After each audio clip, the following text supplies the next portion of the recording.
This is episode 263 of the Rio Grande Foundation's Tipping Point, New Mexico. I'm Paul Gessing. And I'm Wally Drangmeister. I'm president of the Rio Grande Foundation, New Mexico's free market think tank. You can find out more about the foundation at riograndefoundation.org. Well, Wally, Happy New Year, and I hope your holidays were good, although we definitely saw each other and did our podcasting thing over the holidays with so much to talk about. Yes, Happy New Year, Paul. It's looking forward to this new year. Hopefully the COVID will get behind us in quick fashion, but certainly, as they say, a little bit of chicken left on that bone, and there's a lot of public policy things that are going to hit New Mexico here in the next few weeks, I have a feeling. No doubt about that.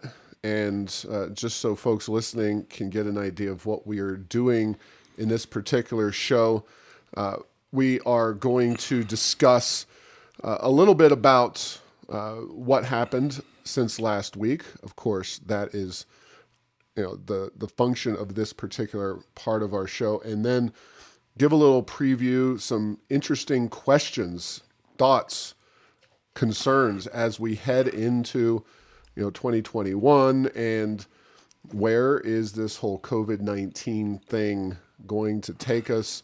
Are we going to get our freedoms back sooner, later, at all? These are very open questions.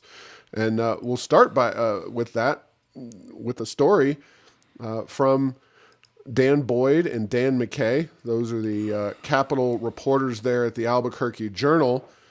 And, these pronouncements from David Scrace are just killers. But I think this is the real, one that drives people like me nuts. The headline is, "Halfway There, New Mexico Eyes Pandemic Finish Line." And it's from Saturday, January 2nd in the Albuquerque Journal. And the idea is that David Scrace is saying that, well, life could be getting back to normal by September of 2021, which actually is slightly less than the 10 months in. We're 10 months in a week from today.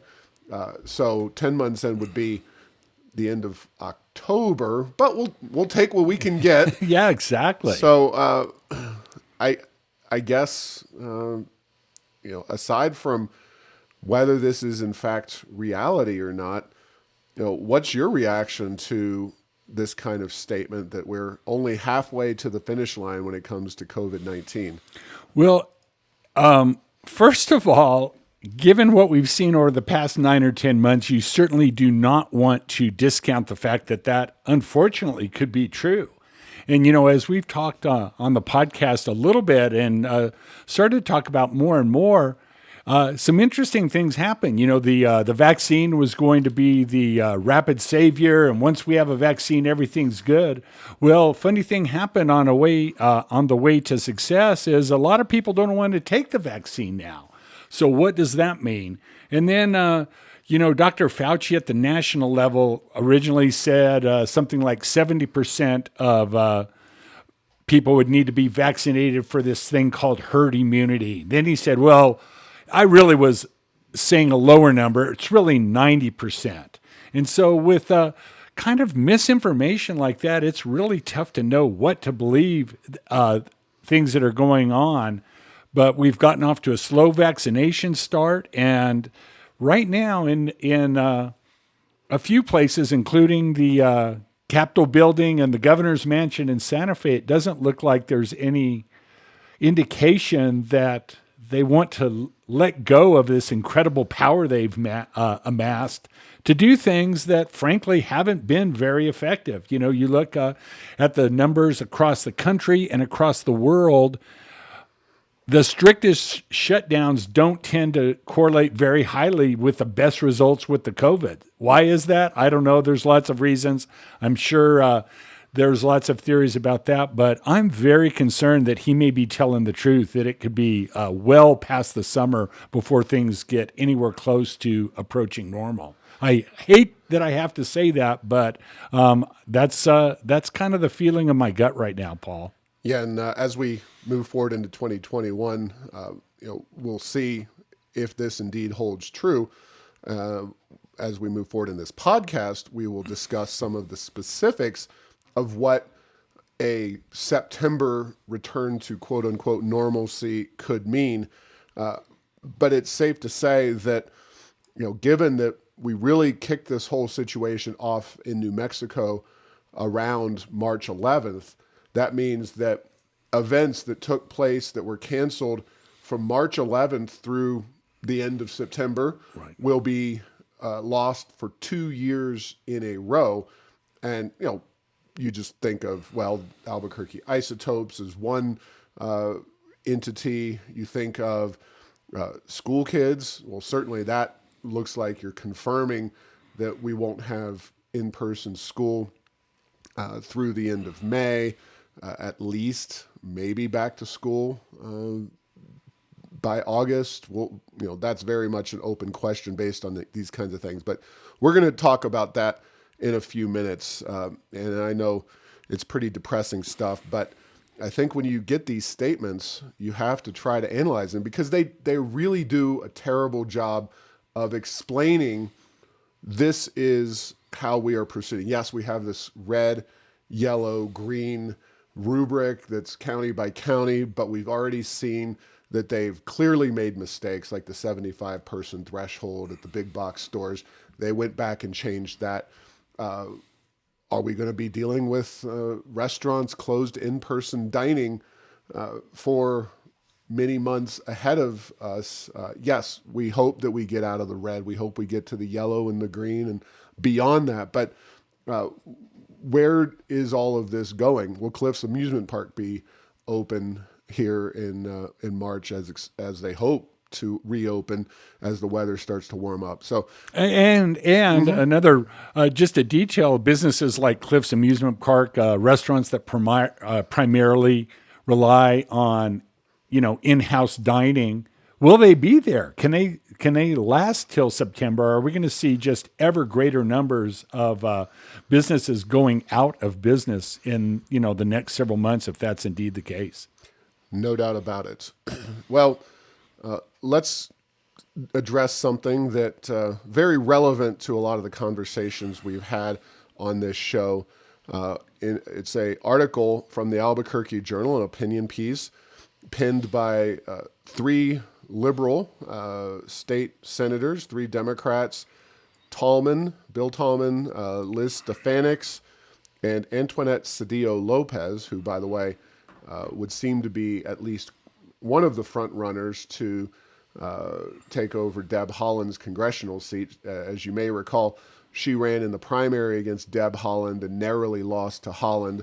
She's already thrown her hat in the ring. But as an aside, this is a very important issue that they brought up in the Sunday, January 3rd Albuquerque Journal.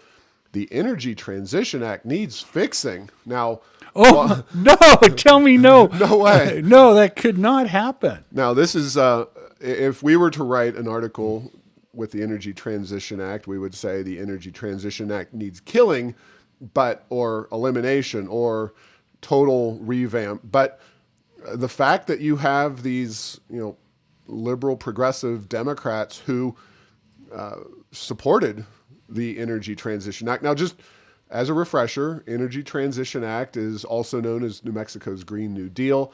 It is the so-called Clean Energy Plan, which is going to shut down the San Juan Generating Station. It is going to result in New Mexico abandoning entirely coal or carbon-based electricity generation. That includes natural gas. The idea is to make this state 100% renewable, and at some point that means nuclear. Palo Verde will be out the window as well, because they're not stopping, as the Energy Transition Act was originally written, with no carbon emissions. They are going straight to renewables. And there's a lot of concerns about this. There's a lot of concerns about electricity reliability. We've already seen some issues, of course, in California, here in New Mexico with PNM over the summer. And these people I mean Senator Tallman, Senator Stefanik, and Senator Cedillo Lopez, they seemed to must have been asleep during the Energy Transition Act debates, because I went to some of the hearings up there in Santa Fe and followed this issue very closely. It was passed in 2019. They seem to have not realized that the PRC, Public Regulation Commission, would not have the ability to control PNM's rate hikes. Now, we could go into further detail about this, but Wally, I know you're pretty knowledgeable about this particular issue. You're working on some things relating to the future of coal-fired power in San Juan County. Am I missing something here? Am I crazy that ratepayers were forgotten about at the time, and suddenly these folks, like Rip Van Winkle, they just woke up out of their slumber here in January of 2021 and realized, you know what, ratepayers might take in the shorts on this. Yeah, one of the things about that's that I just laughed when I read that opinion piece was Senator Scher from Farmington. He filibustered the Energy Transition Act on the floor of the Senate. And I actually happened to be doing a radio show that day. So I didn't get to listen to all of it, but every commercial, and there's a lot of commercials in radio, we had it on the internet and listened to it. And he, again, it was hours that he filibustered. I didn't listen to all the... Famously, that was the evening of the basketball game between the House and Senate. Now, yes, I know who Stefanik, Tallman, and Cedillo Lopez are. They probably weren't running out the door to the basketball game based on my knowledge of them and their ages and athletic prowess. But yeah, they should have been doing their jobs on the Senate floor, right? And listening. Yeah, absolutely. And it's one of those. One of my favorite sayings is, "Are you ignorant or apathetic? I don't know, and I don't care." So, did they not hear Senator Scher and all the other people that testified, or did they not believe them? Or is there another option? They heard them, they weren't sure. Somebody told them how to vote, and then as the gravity and the reality of the situation became clear, they said, hey, this is something we need to head off at the pass, or we could be in a world of hurt politically as we go forward. There are a few things when the price of gasoline goes up and when your electric rates start to skyrocket. Those are two things that historically have really caused a lot of political frustration, not only across the country, but in New Mexico, both equally, I would say. Yeah, and a few brief lines from this article. A dozen consumer, environmental justice, faith, and health organizations support an amendment to the Energy Transition Act to return authority to the PRC to determine how much money would be fair for PNM to receive from ratepayers when it closes plants. As much as they need is the amount they get right now, it seems like.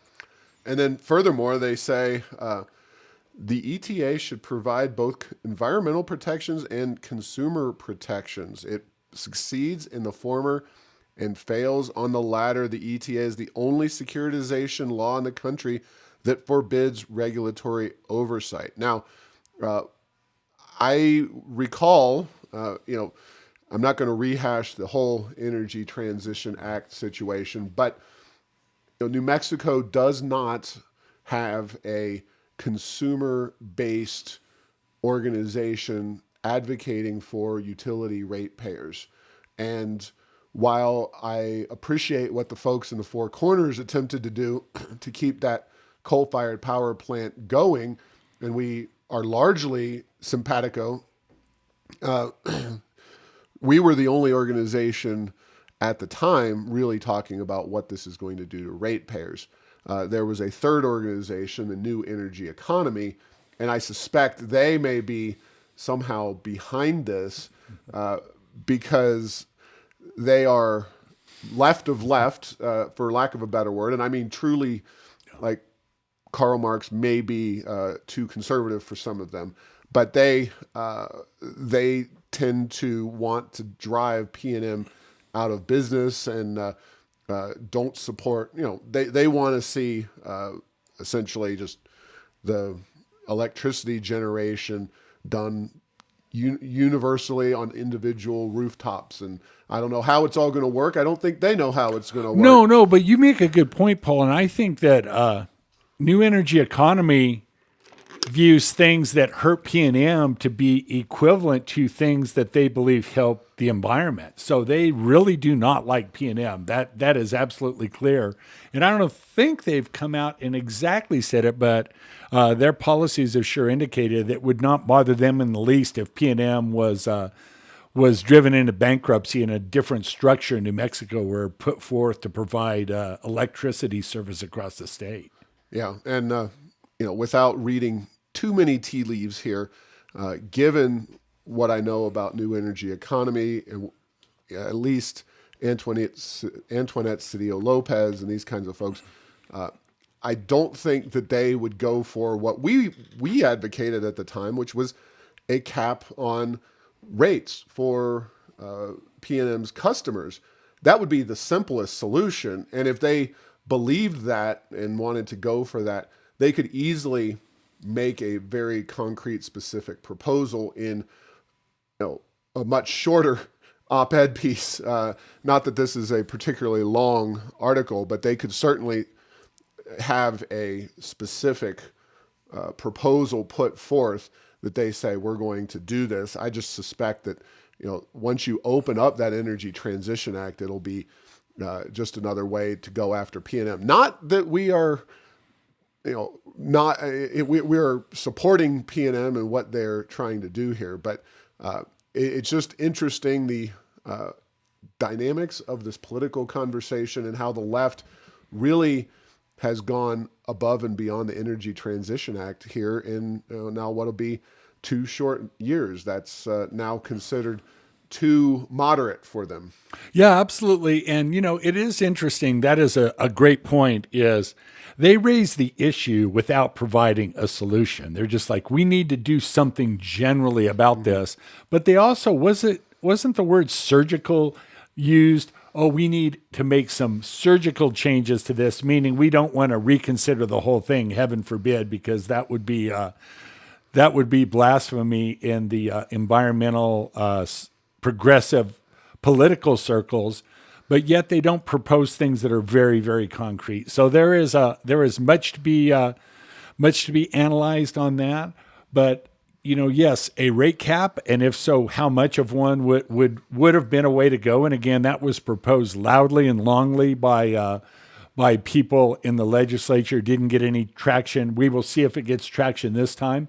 I have a feeling it may not this time, Paul, because I don't think the full gravity of what may happen to rates will be felt. And, it's one of those things. This thing is a political hot potato on both sides of the aisle. And it's one of those, maybe we have to have real pain, not likely inevitable pain to actually be able to take some steps to do this.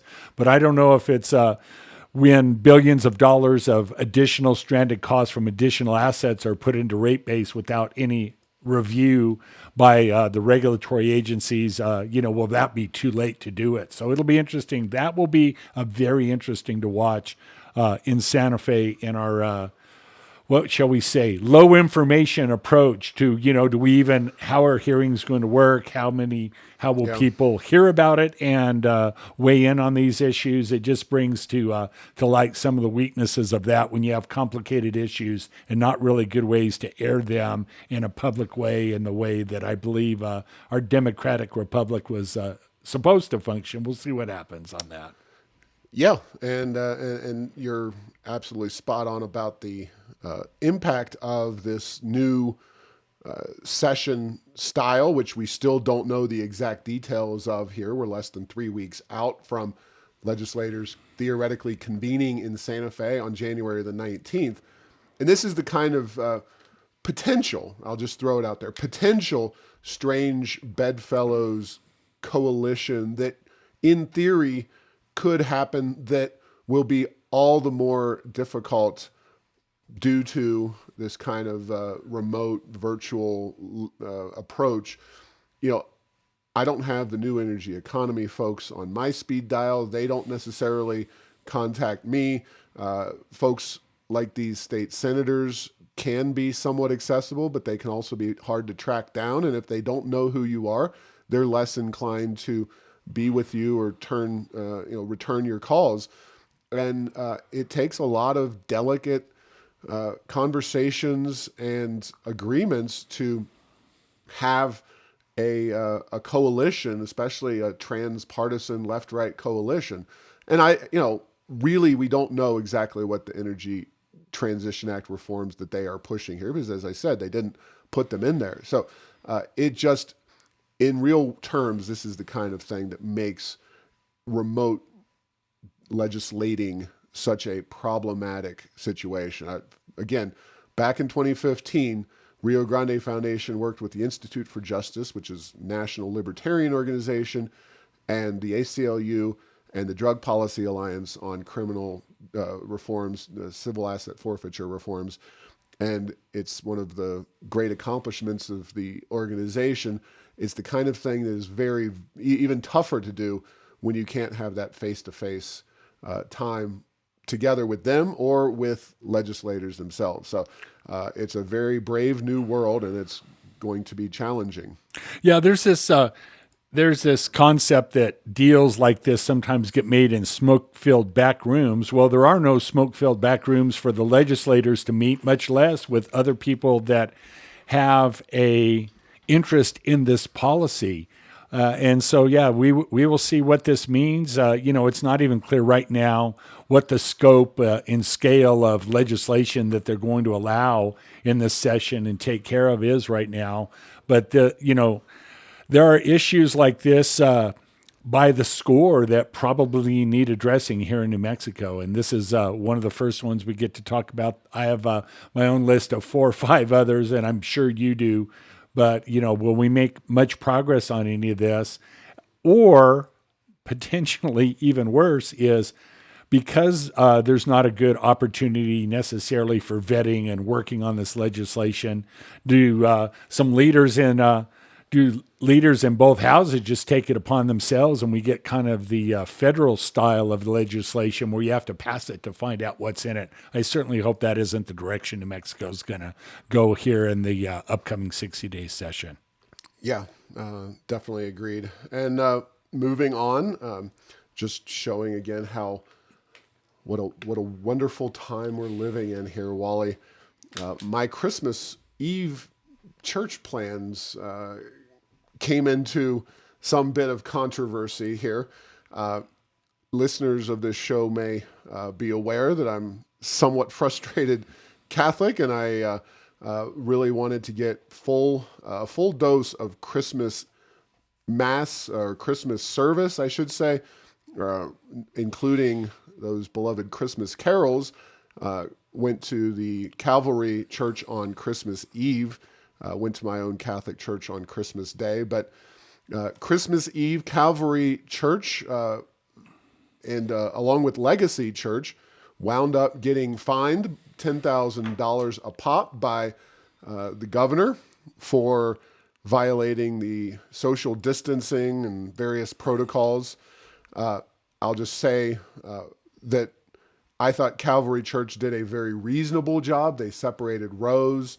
So it was a row with people, a row not with people. They were clearly not adhering to the occupation density levels of the governor. And I'll just say that when your levels are so extreme and unreasonable, people are going to break the law, not just a little bit, they're going to break it a lot. If you approach it with a reasonable, maybe even guidelines oriented situation, they're going to be a little more willing to try to adhere. But not having 5 or 7 or whatever people in a room is just impossible for a church, and it just makes it something that's not even worth doing.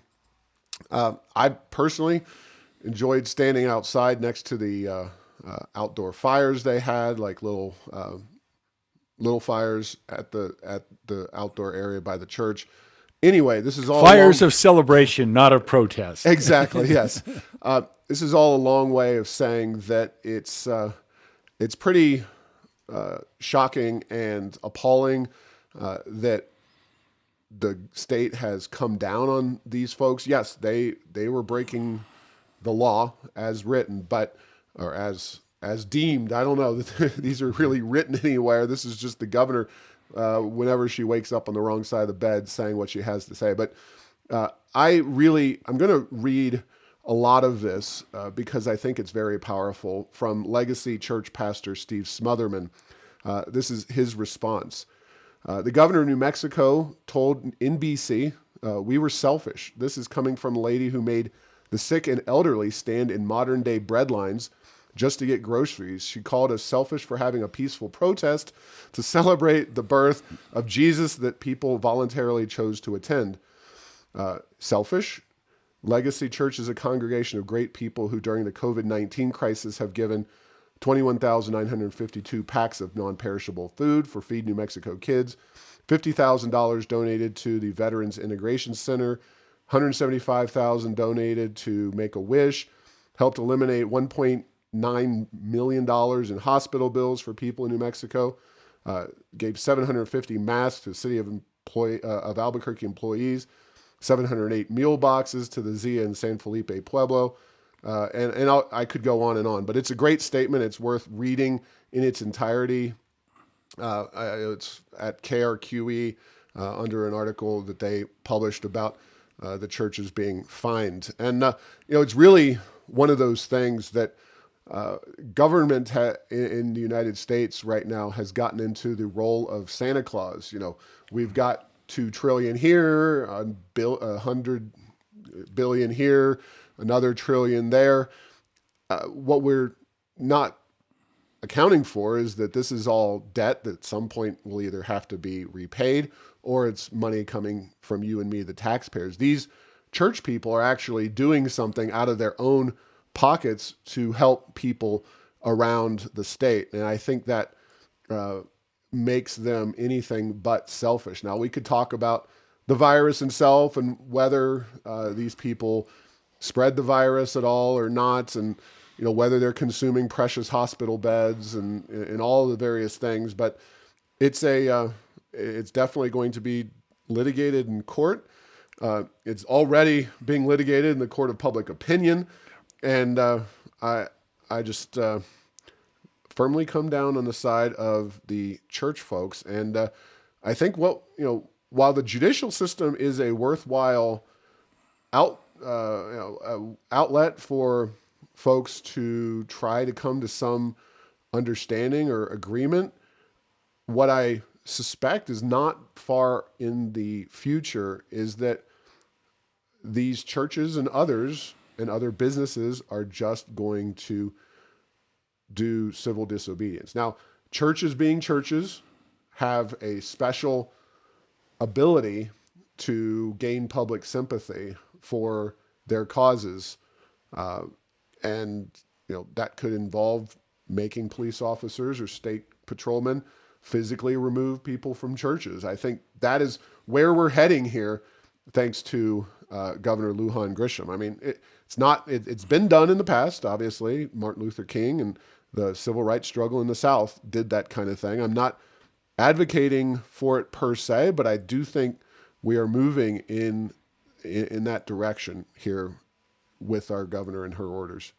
Yes, I can certainly see that happening, and you are right. The churches have a huge level of respect from large parts of the population, but also just shows the bifurcated nature of the U.S. politically. I followed that story on social media, and then, it would always go back to the TV stations and back and forth. But just reading the comments, the position taken by the governor was very popular on social media. There were a lot, and I mean a lot of people that were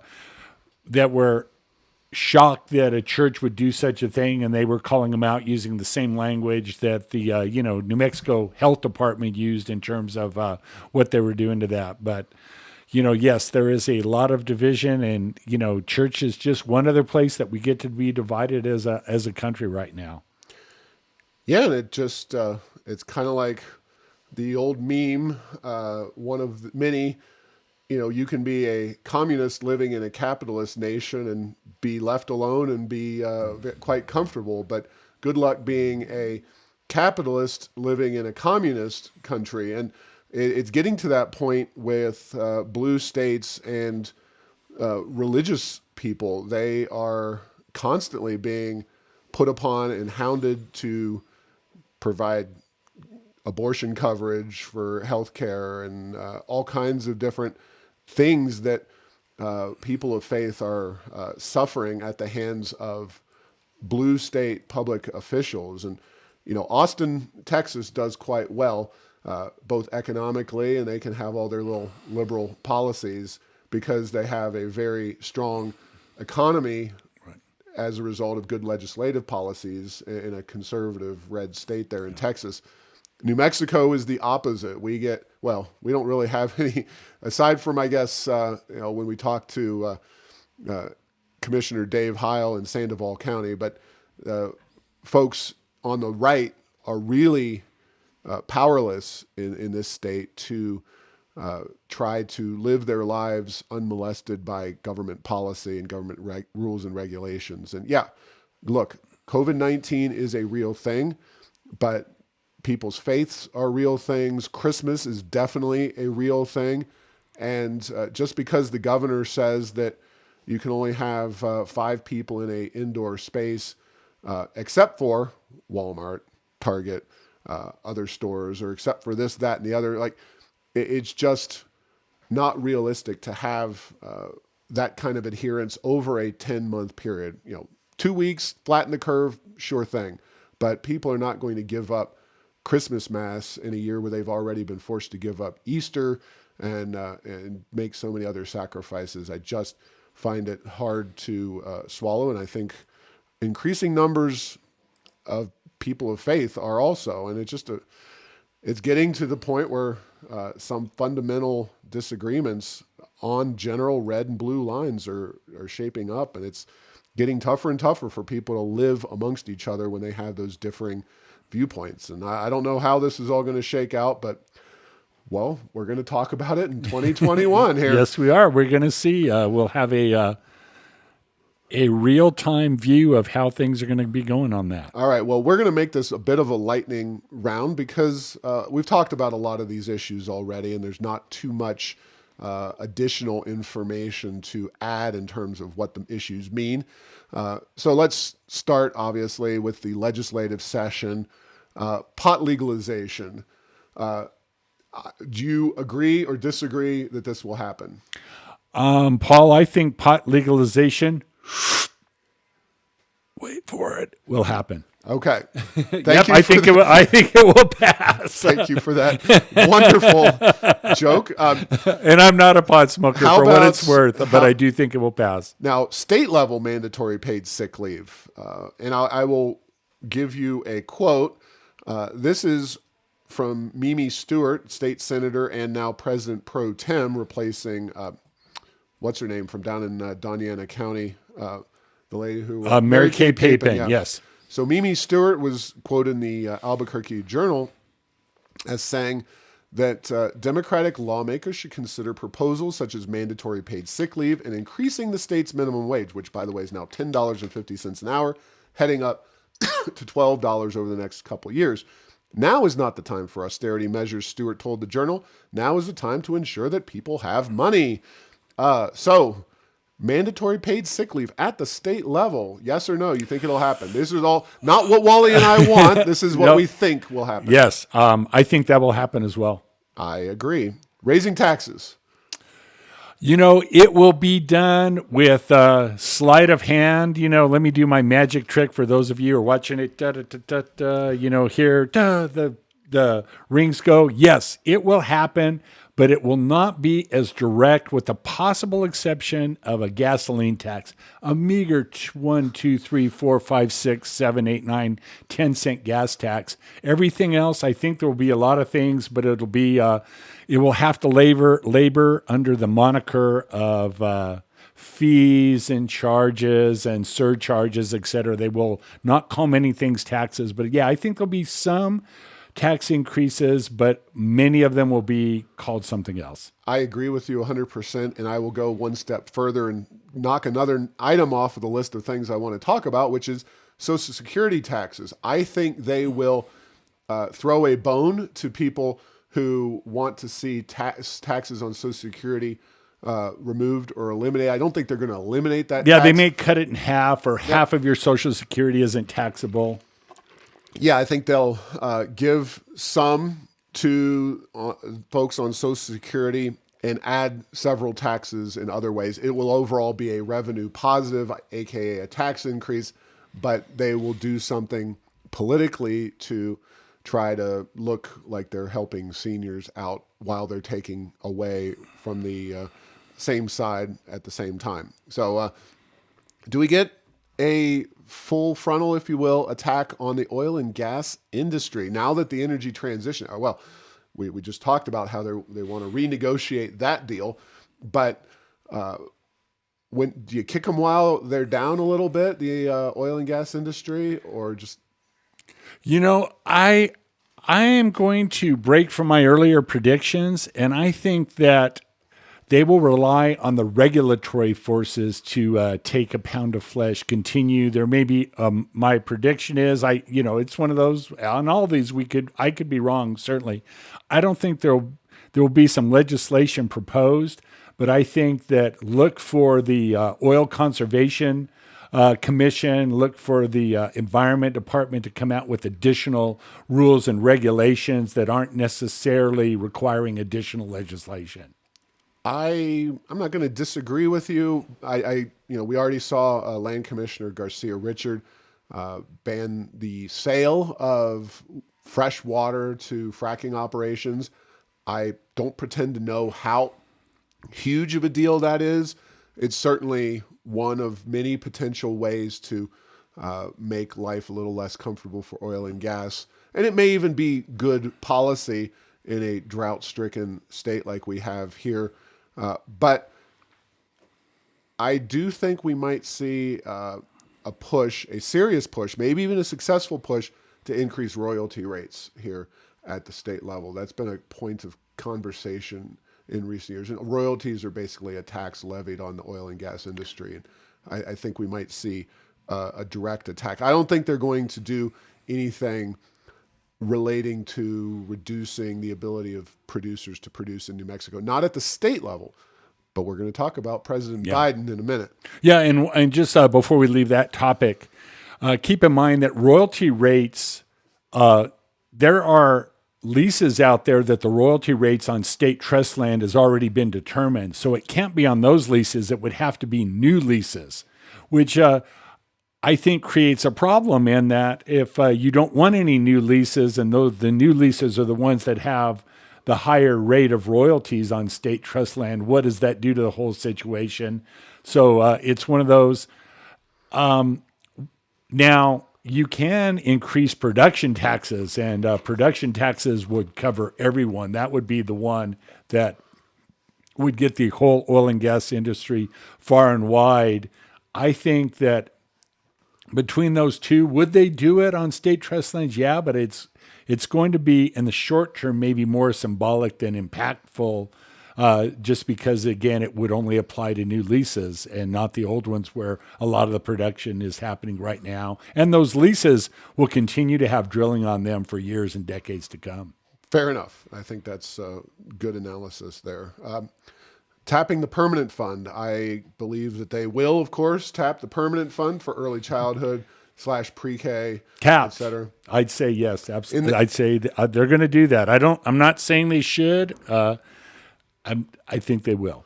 The question, I guess, is whether they have some creative ways up their sleeves to leverage some of those resources to do something to help the businesses or the broader economy that have been locked down for so long now.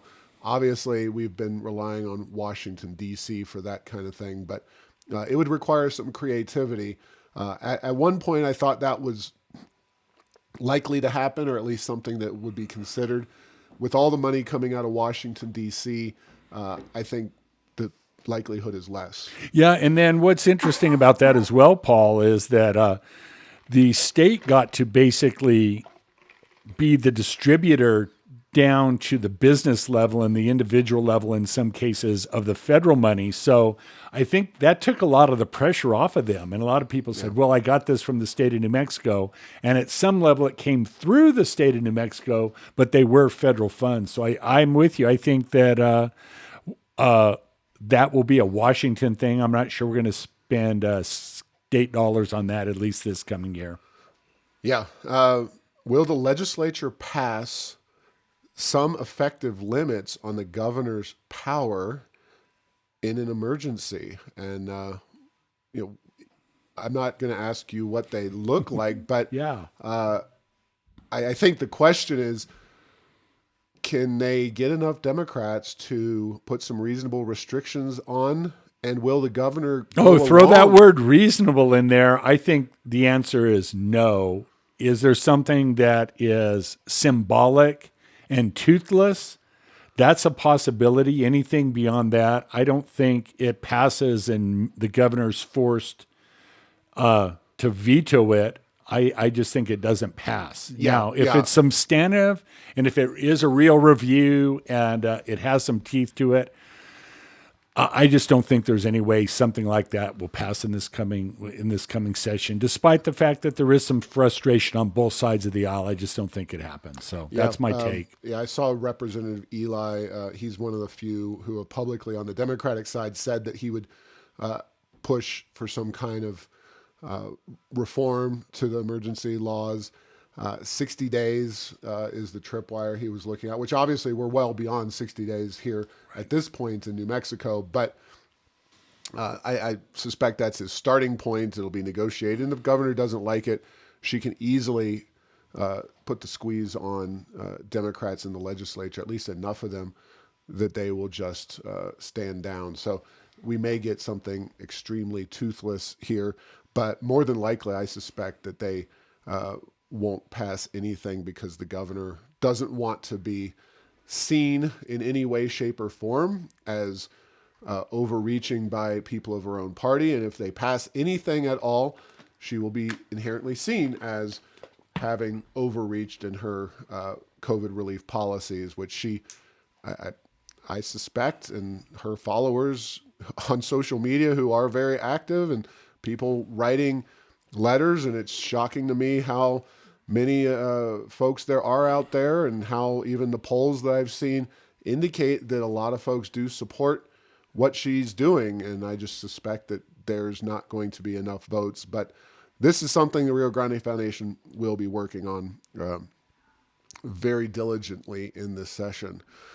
All right, we've got a couple more things to talk about before we end here. How do you prognosticate the Senate races in the state of Georgia there, Wally?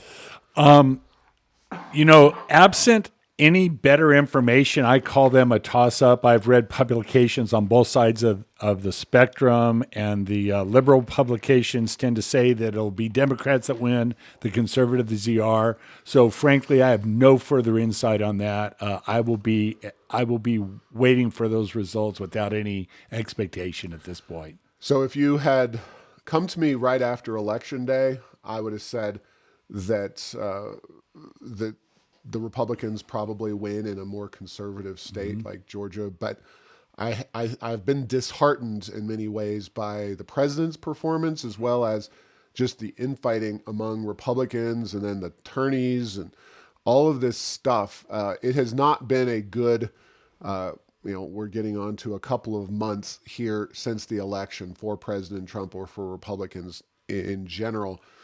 And I do think that the Republicans will squeak out one of those seats, but it's going to be, I think the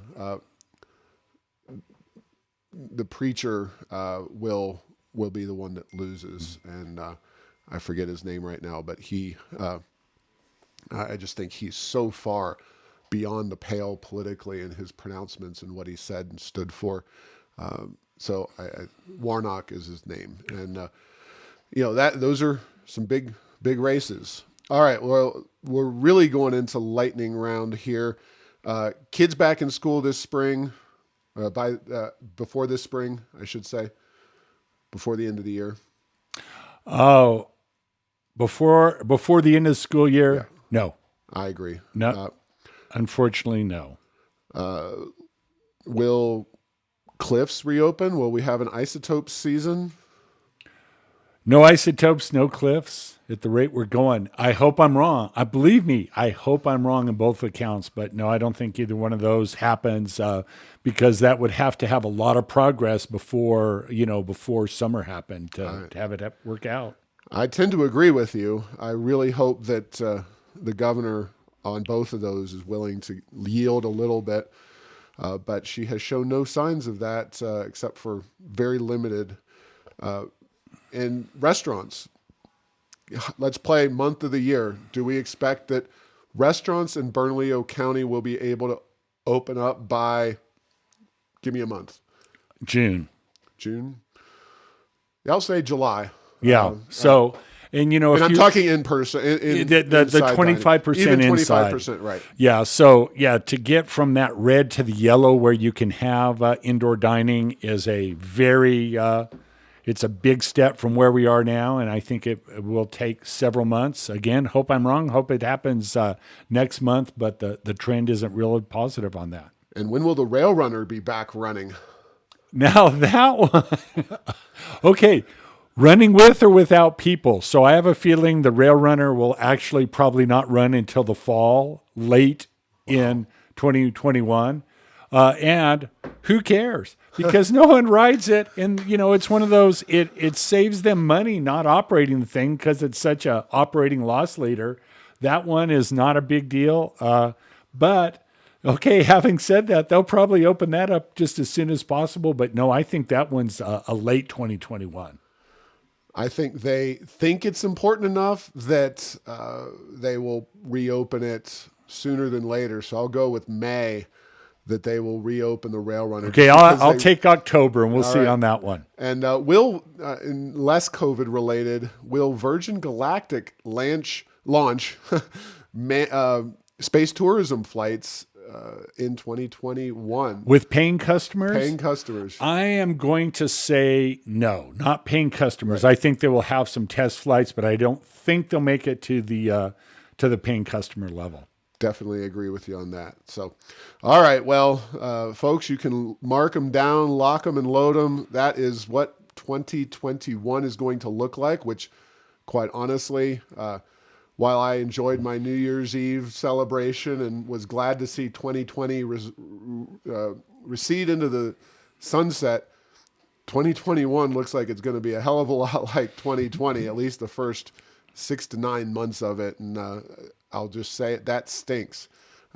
It's not good, not fun for anybody in New Mexico. But that's the way it goes. Thanks for listening to this week's show. Make sure to get the latest edition of Tipping Point New Mexico by subscribing on Apple Podcasts, Stitcher, and Spotify. You can post or comment on this and other episodes on Facebook and Twitter and tell Google Home to play Tipping Point New Mexico. Thanks to Path 3 Marketing for producing this show.